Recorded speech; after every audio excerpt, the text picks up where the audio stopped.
Dragon Ball Super is trash. Now, before I start, I in no way want to make it sound like I think this is an unpopular opinion.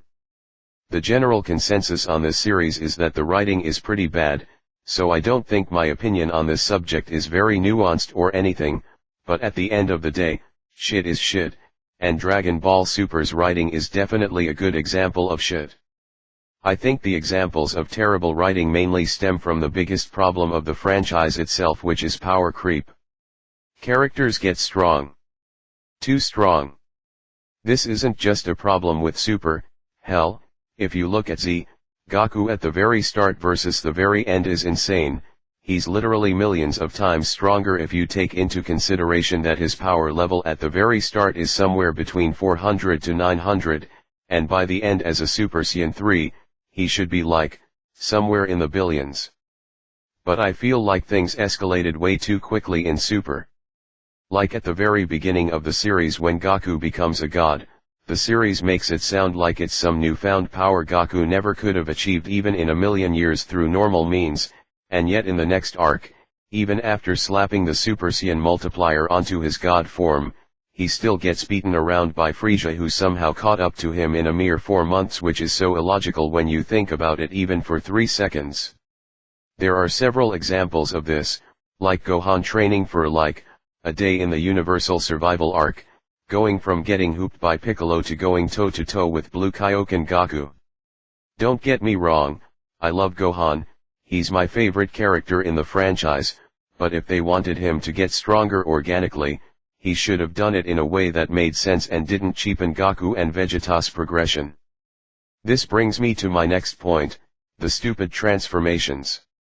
Super Saiyan God, Super Saiyan Blue, Super Saiyan Rose, Super Saiyan Rage, Berserker, Ultra Instinct Sign, Mastered, holy crap, that is way too many transformations for a series that's barely half as long as Z. All of these transformations just exist to sell toys, and they're all so lazy they're all just a color swap of another more interesting form.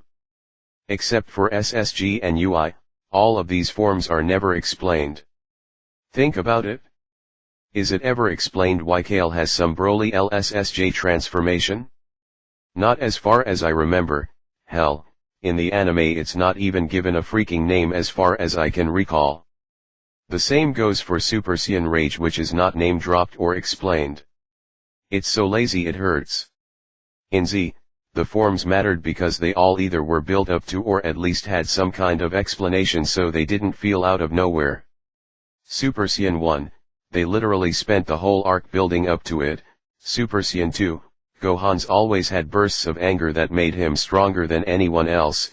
It only makes sense he'd have a form like this he didn't even know he had after being pushed to the breaking point. Super Saiyan 3, Goku's been training for 7 years, of course he'd have some new transformation. Let's compare that to Super with say Gohan Beast.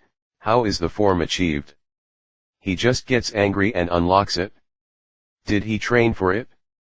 Nope, he literally hasn't done any training since the top, and the form isn't given any explanation in the film. It tries to call back to his SSJ2 transformation without actually understanding what made that moment special, and that brings me to my next point. The fanservice. Jesus Christ, sometimes Dragon Ball Super rivals that hero's anime with the fanservice.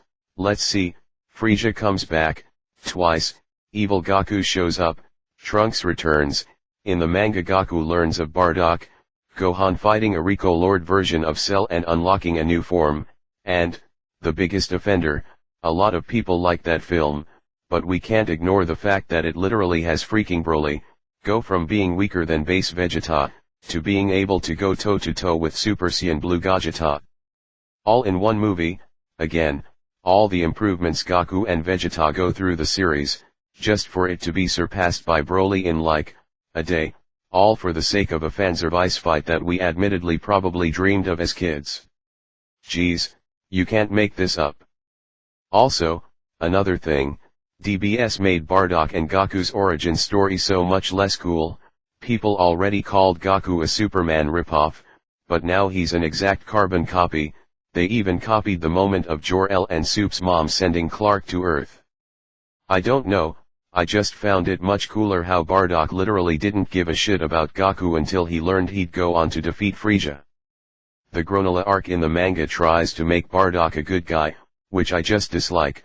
I preferred the old anti-hero version who, let's face it, would be probably burning in hell, but anyway, I admit this is heavily biased here, at least just for this Bardock tangent.